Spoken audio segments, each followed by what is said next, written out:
everyone. So here I am again with another parable, another short story. I hope you like this story. So the story is called The Last House.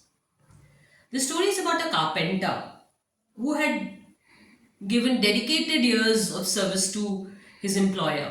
ये carpenter बहुत सालों तक अपने employer के लिए काम करते रहे, many years. So one fine day he thought that now his heart is no more in his work and he wanted to retire. तो वो अपने एम्प्लॉयर के पास गए और उन्होंने कहा कि अब मैं नहीं काम करना चाहता, मैं थक गया हूँ और अब मैं रिटायर होना चाहता हूँ. Employer did not want to lose his employee but he had to give in. उन्होंने सोचा कि चलो अब इनका काम में मन नहीं है तो क्या करें. तो उन्होंने कहा ठीक है आप रिटायर हो जाना, बट जाने से पहले आप मेरे लिए घर बना के जाओ. कारपेंटर ने बड़े अनमने ढंग से कहा ठीक है, और वो आया. पर उसे बड़ी तकलीफ हुई कि मैं एम्प्लॉयर के साथ इतने सालों तक लगा रहा, इतने सारे घर बना के उनको दिए, फिर भी मुझे रिटायर नहीं होने दिया और एक एडिड काम थमा दिया मुझे.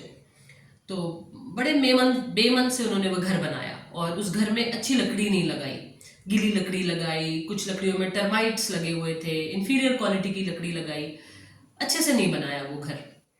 खैर after few months the house was ready. वो गए और उन्होंने चाबी एम्प्लॉयर को दी और उन्होंने कहा कि अब तो मैं जा सकता हूँ, अब तो मैंने वो घर बना के आपको दे दिया. तो एम्प्लॉयर ने कहा नहीं, ऐसे कैसे, आपने मुझे इतने सालों की सर्विस दी है तो मैं आपको ऐसे कैसे जाने दूँ.